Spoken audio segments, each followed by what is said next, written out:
Argentina Copa America জেতার পর এই দৃশ্যটার কথা মনে আছে।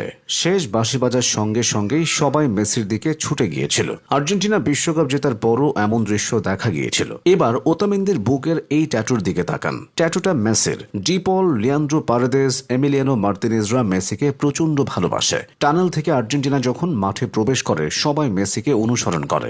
এক বা দুইবার না, প্রতিবারই মেসির নেতৃত্বে সবাই টানেল থেকে বের হয়। ঠিক কোন কারণে মেসিকে আর্জেন্টিনার বাকি প্লেয়াররা এতটা সম্মান দেয়?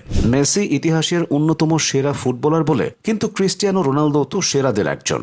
সে তো এতটা সম্মান পায় না। আসলে মেসি এটা অর্জন করে নিয়েছে। পেনাল্টির কথা ধরুন, ফুটবলে সিনিয়র প্লেয়াররা সবসময় পেনাল্টি নেয়, কিন্তু বহুবার এমন ঘটনা ঘটেছে যখন মেসি পেনাল্টি না নিয়ে তার সতীর্থদের দিয়েছে।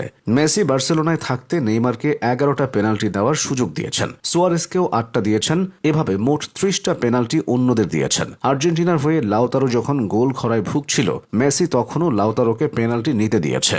শুধু তাই না, নিশ্চিত গোলের সুযোগ থাকলেও মেসি অনেক সময় সতীর্থদের দিকে বল বাড়িয়ে দেন। এতে অন্যরা আত্মবিশ্বাস পান। এই বিষয়গুলোই মেসিকে বাকিদের থেকে আলাদা করে। 2016 সালে আর্জেন্টাইন ফুটবল ফেডারেশন ভয়াবহ এক আর্থিক সংকটে পড়েছিল। অনেকের বেতন জমে গিয়েছিল। তারা সরাসরি মেসির কাছে সাহায্য চাইলে মেসি তাদের সাহায্য করেন। এই কারণে মেসির প্রতি বাকিদের সম্মান বেড়েছে। এছাড়া আর্জেন্টিনার বর্তমান দলটার বেশিরভাগ প্লেয়ারই মেসিকে আইডল মেনে বড় হয়েছে।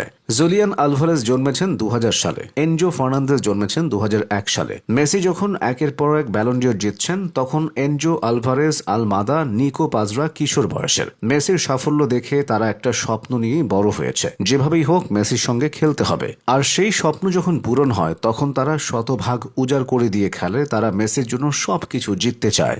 আর্জেন্টিনা জার্সিতে মেসির বড় একটা সময় খুব খারাপ গেছে। 2014 বিশ্বকাপ final, 2015 Copa America final, 2016 Copa America final এবং 2019 কোপা আমেরিকার সেমিফাইনাল। প্রত্যেকবার খুব কাছে গিয়েও মেসি খালি হাতে ফিরেছেন।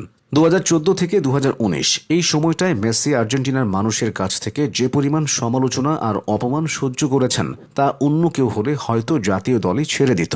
দেশের মানুষ তাকে স্প্যানিশ বলে তিরস্কার করেছে। মেসি যতটা বার্সেলোনার, ততটা আর্জেন্টিনার না, এমন কথাও শুনতে হয়েছে। এই জন্য আর্জেন্টিনার তরুণ প্লেয়ারদের মধ্যে সবসময় একটা ক্ষুধা ছিল। এই ক্ষুধাটা মেসিকে সবকিছু জেতানোর ক্ষুধা। 2022 বিশ্বকাপের আগে মেসির জন্মদিনে এমিলিয়ানো মার্তিনেজ কোনো উপহার দেননি। সে মেসিকে বিশ্বকাপ উপহার দিতে চেয়েছিল, দিয়েছেও।